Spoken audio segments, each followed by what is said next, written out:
Hey everyone, welcome to the channel. We're doing Mcfly. This is a documentary. This is part one of the Mcfly documentary. We've done some other Mcfly kind of watch-along documentaries, so this is part of that collection. I'm not too sure what year this one came out. This is a Patreon request from one of our most faithful, amazing patrons, Christina.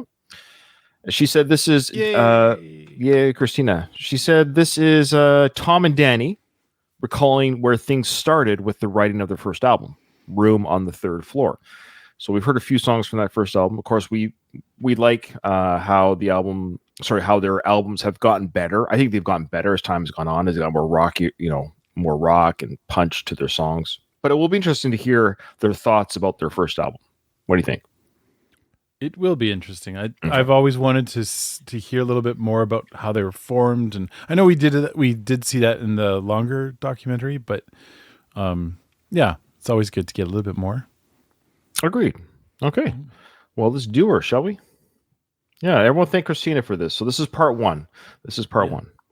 So it's a watch along / the documentaries, as people know, they're hard to say react to because we're not going to stop it after every single sentence or something. But we'll pause it and react and talk about maybe a revealing thing or something. But it's kind of like a watch along, and we'll give some commentary for sure where applicable. I don't know why. I always feel it's more pressure. I don't know why. Just off the record, I just feel like it's more pressure because a song ends, you comment on the song. It's always hard to know when to stop during everyone just keeps talking and stuff. But anyways, okay. Yeah.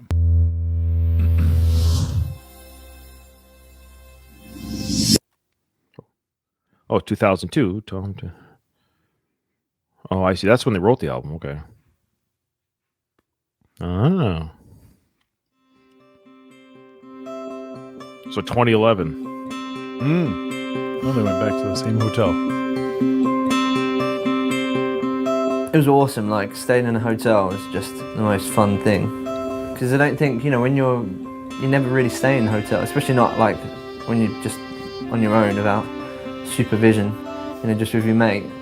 Being down in the big smoke at 17 years old, getting paid by management and writing songs and staying in an awesome kick-ass hotel around Hyde Park.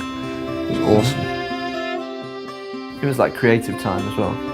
So we would, we'd stay up all night writing. We just had nothing to do apart from spend a bit of money and write some songs. And it was good. It was, all that like hoping we get like the exciting thing, like maybe getting a record deal and already it'd be like, oh, this is gonna be our first album. Years old. Like, wondering what it's all.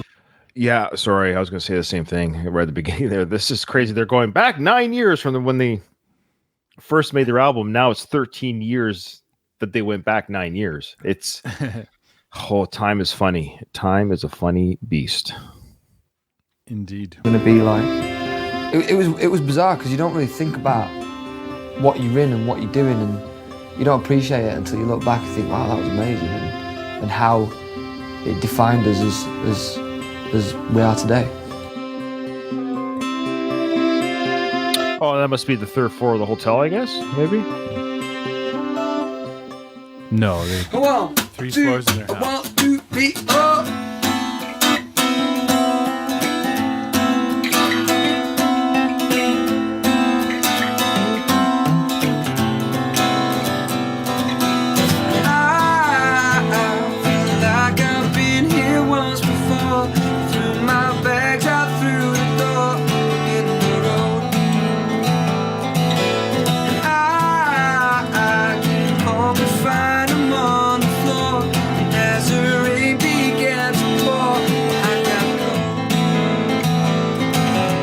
Tried to compromise, but you kept telling all these lies, and now I can't wait to say my last goodbye.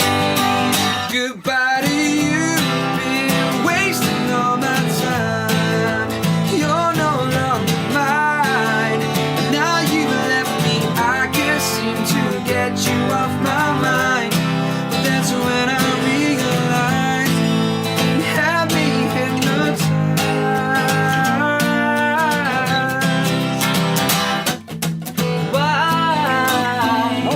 Whole song. Okay, I was like, Yeah. She keeps inviting me home all the time. Why am I still paying for a phone when all the luxuries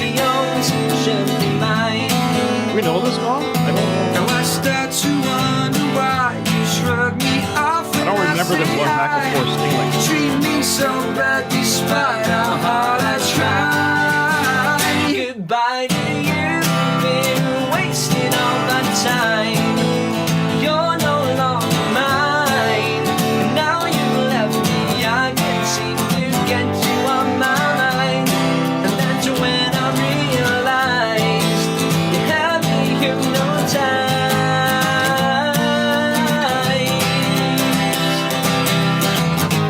Girl, you can't hold me back no more. You're not even worth me writing lyrics for. We had something good together. Beginning you being clever. Throw me out in awful weather. How did I forget you now? The harmonicas there. Go!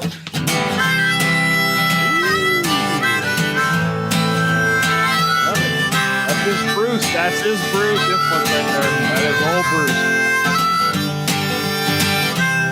And that's when I realized you had me hypnotized. Goodbye to you, been wasted all my time. You're no longer mine. Now you left me, I can't seem to get you on my mind. From the first album. When I This is like a revisit. realized you had me hypnotized.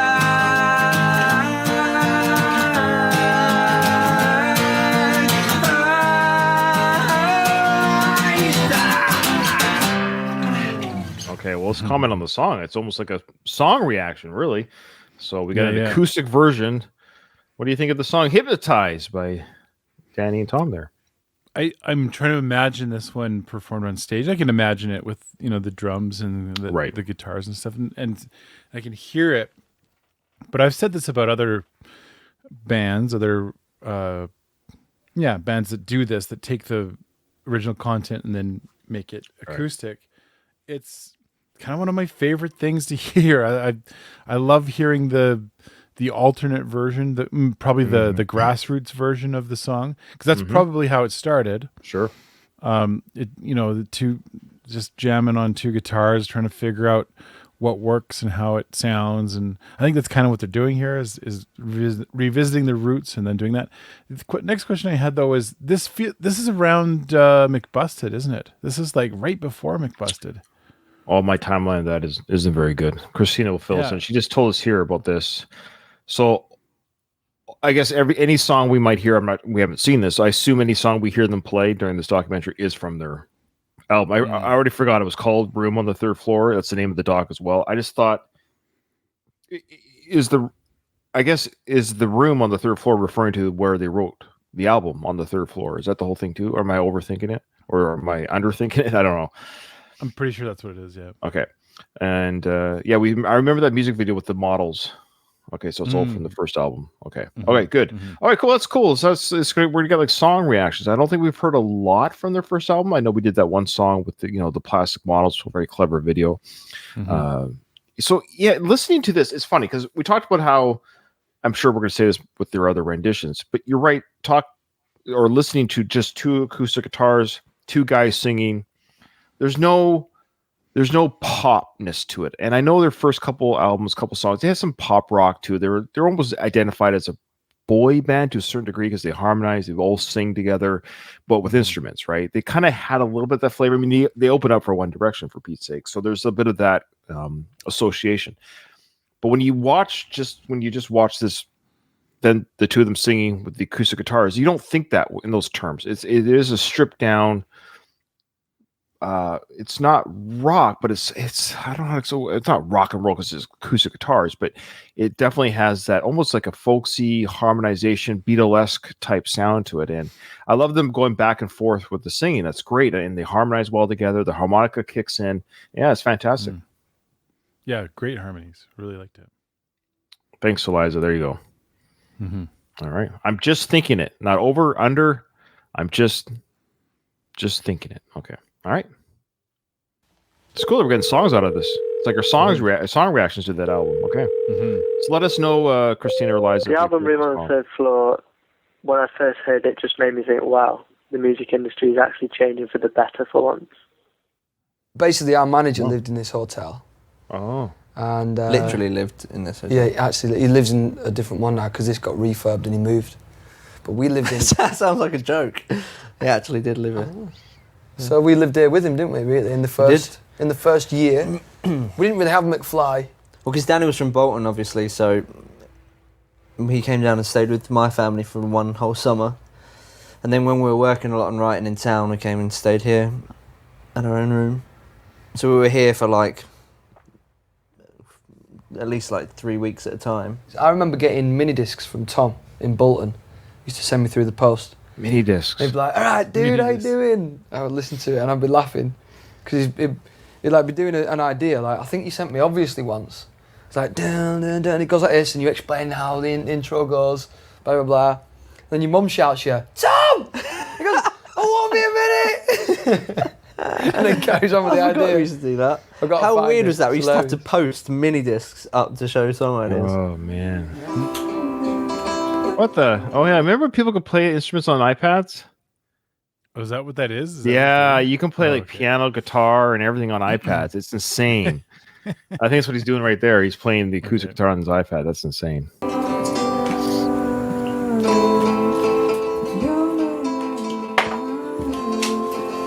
Not mine.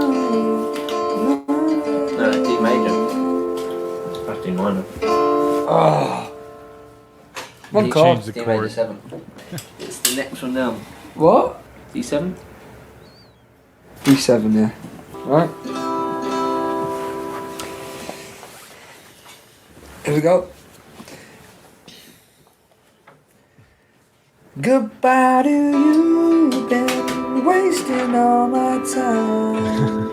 You're no longer mine. Now you left me, I can't see. That's crazy. It's coming from an iPad. Yeah. But there's a way to realize. Yeah, me and her.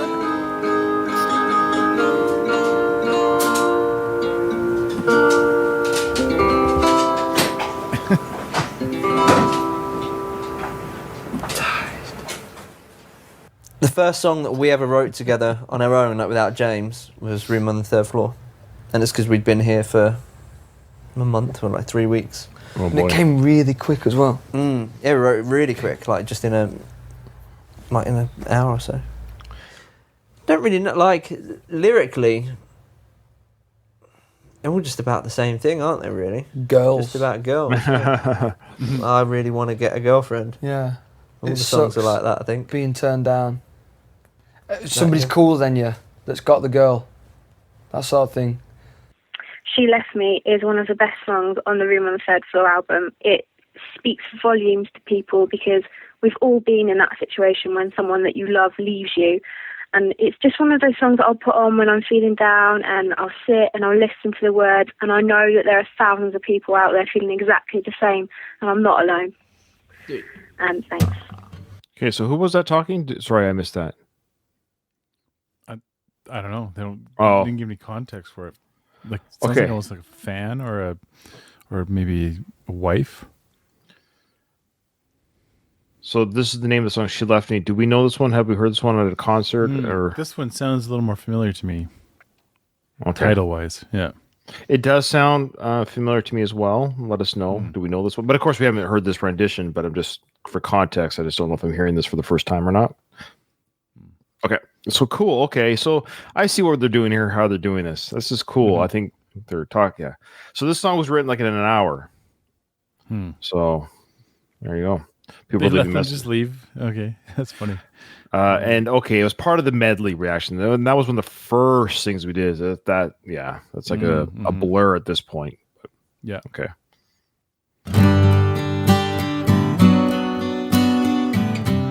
Oh, okay.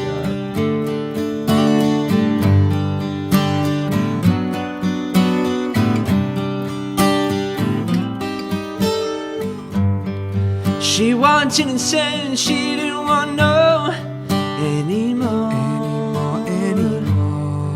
Before I could ask why she was gone, out the door, I didn't know what I did wrong. But now I just can't move on. Since she left me, she told me, don't worry, you'll be okay, you don't need me, believe me, you'll be fine. Then I knew what she meant, and it's not what she said, and now I can't believe she's gone.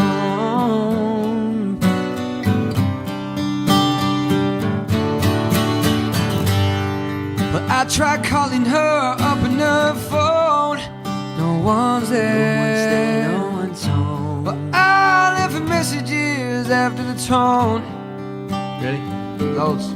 But I didn't know what I did wrong. But now I just can't move on.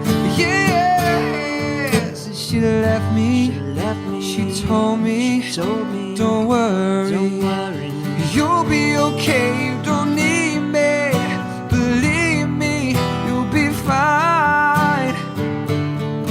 Then I knew what she meant, and it's not what she said, but now can't believe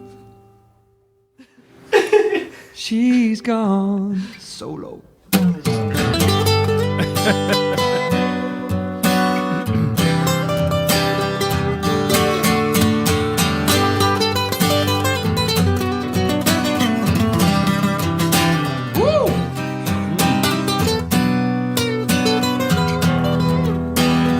It's had that acoustic for a while.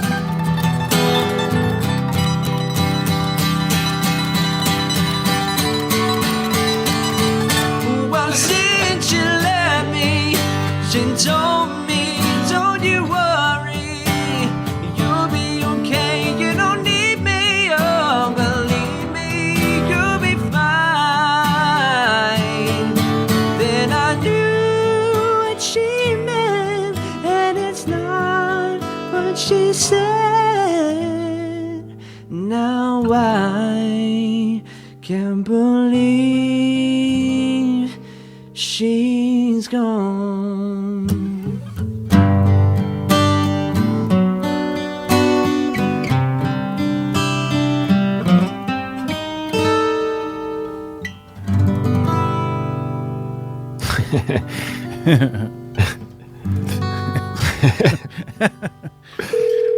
All right. So thoughts?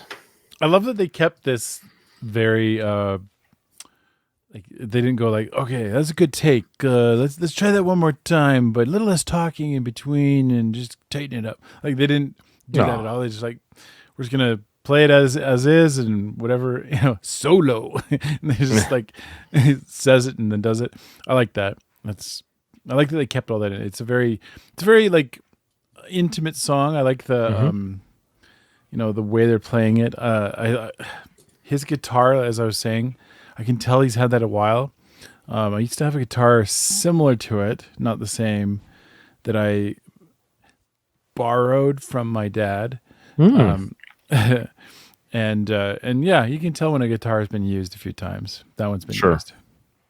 Okay. Yeah, beautiful song. I love that rendition as well. I knew this was going to happen. So now that we're going to get these acoustic, there's no sound age to the songs. Meaning, like, I don't hear it as early 2000s or recent. Like, this is these renditions when they're played acoustically with just the two guys singing. They're timeless in that sense, and I really appreciate that. And it's, again, their early album, if I remember correctly, it did have a kind of a poppy.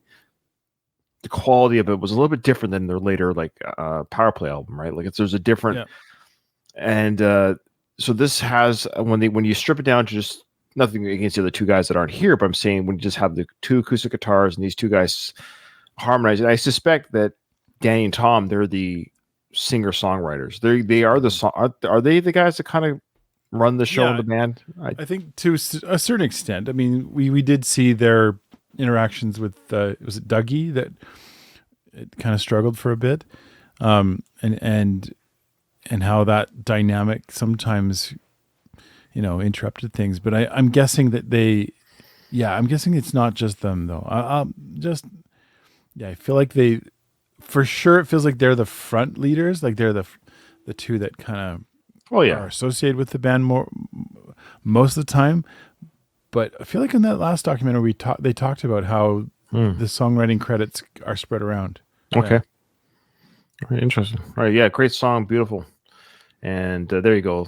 That's a good way of putting it. Their first album was like a rock version of the Beach Boys. Yeah. So when you take away that surf punk rock sound that we hear on that first album, just hearing the songs stripped down like this, it gives them a little bit more maturity. It's a little bit more mature. Nobody says that. I just did. Women Third Floor was the first album that made me forget about life, and that was a really magical thing to do. It will always be one of my favorite albums. Oh, nice. And we never put any pressure on it either. If we weren't feeling it, we'd just go out. Or if something came up, we'd stay in and do it. There's no pressure. There's no like, nah, man, we've got to write. We never made any plans. It wasn't like, going out tonight. We're going to do this. And we just not even mooch in the streets. Not even bothered. Yeah, we just used to go walk around. It was just good fun. Excited, yeah, just running around the streets. Yeah. I don't even know what day it was. No, I didn't either. Yeah. Just nothing. I don't know. We just lived it day by day, don't we? Really. Where is this again? Sorry, I totally forget where this is right now. What city? Do I know? Yeah. As soon as I came down. It must be in the UK, right? Is that where? Yeah, because there was a double-decker bus that went past. Right. But what city is this? I was just curious with the tourist attraction sites there and stuff. They said that at the beginning, and I forget. I'm sorry. I wasn't paying attention. I'm sorry. We were ignoring. Nah. I don't want to listen. No, it's just information comes in and goes. I couldn't remember where they said it was. That's all. To London, I just knew that I wanted to be here. It changed my life massively. It changed me as a person. I think I got into more things and opened me up. I found myself here. I really did find myself. But yeah, I mean, we never really, as a family, never came down to London. We came down to Wembley to watch the footy. That was it. Like for us, London's like Australia. Is his accent stronger now than in recent years? It seems like, boy, because we saw some recent stuff with him talking. This sounds, I don't know why. Remember we watched the Mcfly, reacting to Mcfly or something like that, and I just found his accent right now is very strong because he's in the heart of London. It's like, I don't know. I'm sure it sounds more cockney. It enhances it. We sound more Canadian the more Canadians were around, but that's true. That's true. Yeah, it's funny. I was when I was working at Qatar with some other Americans. They're like, "Oh, you sound Canadian." I'm like, "Okay, well."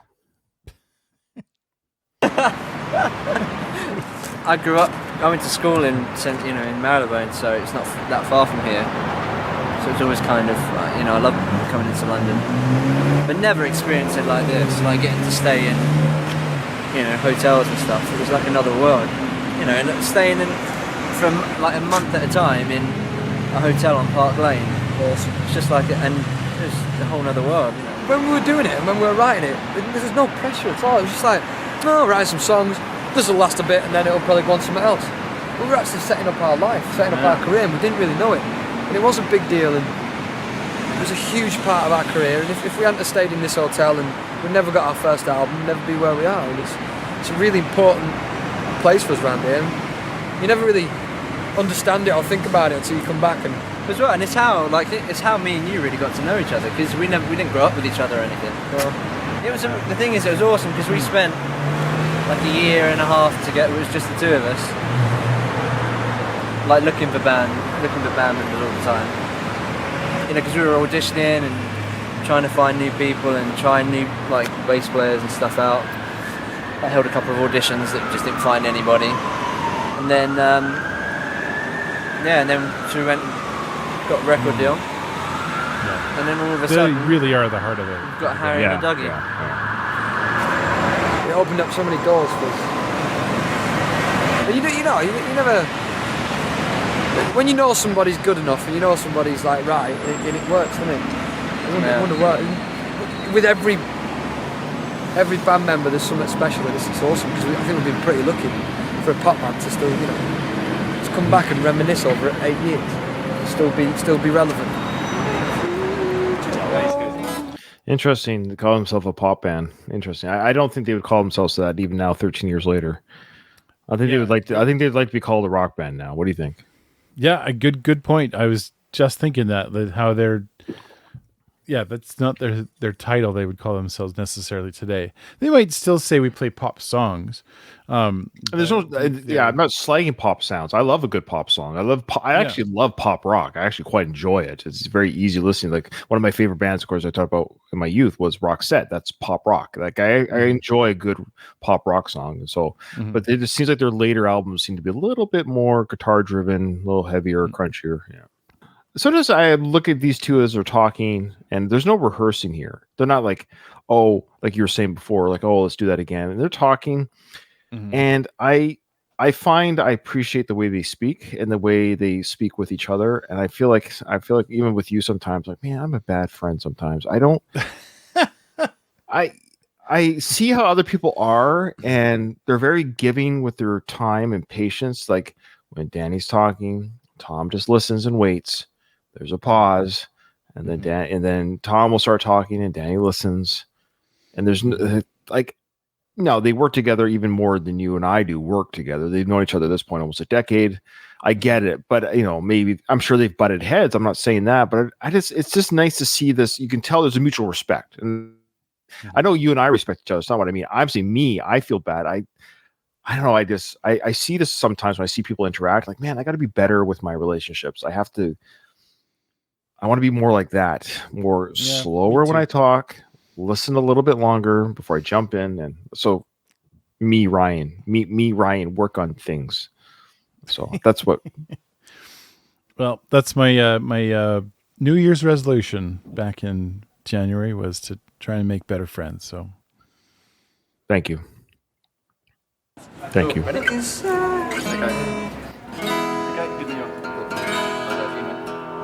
1, 2, 3, 4.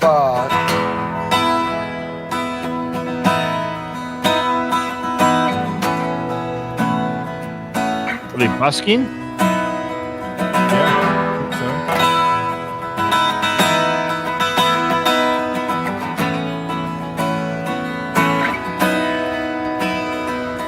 Well, life is getting harder day by day, and I don't know what to do, what to say. Yeah, and my mind is growing weak every step I take. I seem to have lost Ryan, or Ryan lost me. What's going on? Sorry, we'll go back. I don't know what happened. I got booted out. You got booted? No Yeah. way. It's our first time. I know. Wait 1 second. 1, 2, 3, 4.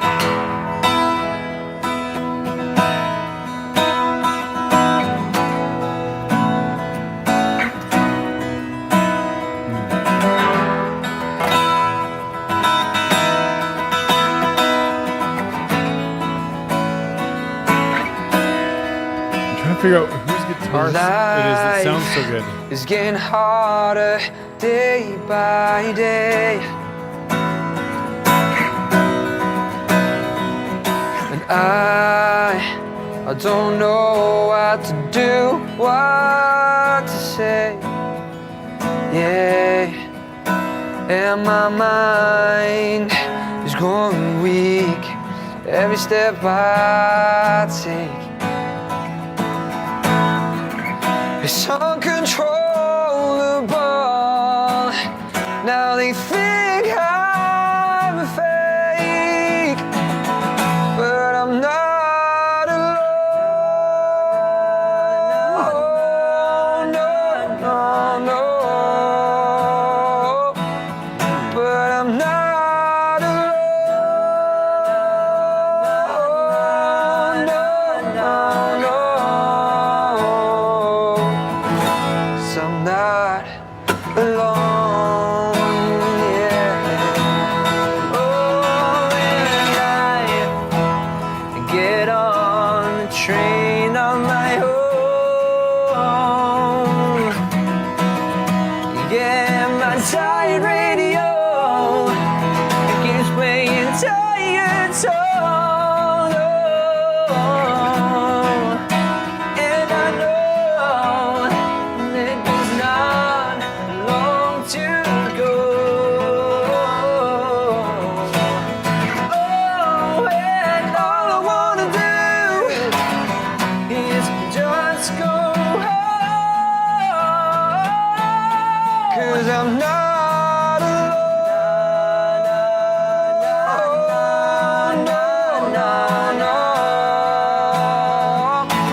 Yeah, people in me for the clothes I wear. Yeah, every day seems to be the same. They just swear. Oh, they just don't care. They just don't care. They just don't care. 'Cause I'm not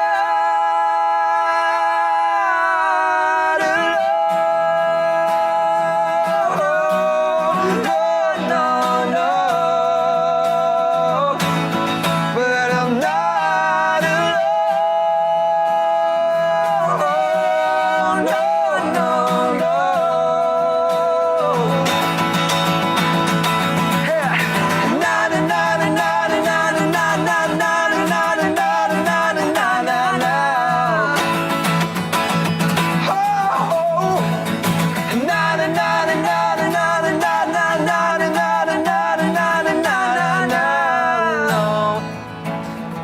But I'm not alone.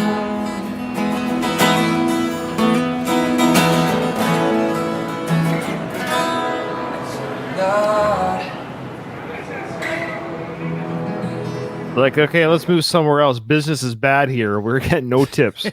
I wonder what the time of day is here. They got a few people walking by. I mean, I assume they didn't shut down a public area to perform. There was people walking by. Well, they kept cutting to nighttime, so I'm guessing night. Yeah. But yeah. So older couple walking by. Can you imagine if you were like a McFly fan? You're like, they're busking and the like. Yeah. Am I allowed to just stand here? I do recall this from the Rock and Reel concert. That's where we heard, or sorry, the Live and Reel concert. Sorry, we heard that, and that it was actually that concert footage. We reacted to the whole concert. I believe is it on YouTube or is it only on our Patreon? I can't remember now. Remind me. That one I don't know. Yeah, I don't think that one made it to. Maybe Christina could remind us. I don't think it made it to YouTube. I think it's on Patreon only. So okay, check it out. Look. It was that concert though where we were like, oh, I was always enjoying them, but I was like, okay, when they put on that full show that we watched and reacted to, I was like, okay, these guys are legit like rock band, and I really enjoyed the production value of that. Oh, it is available on YouTube. Well, still join our Patreon. Join our Patreon anyways. I don't care. Oh man! All right. Well, you guys are lucky we put it there. Okay, go ahead. With Nate. this song, I was imagining like.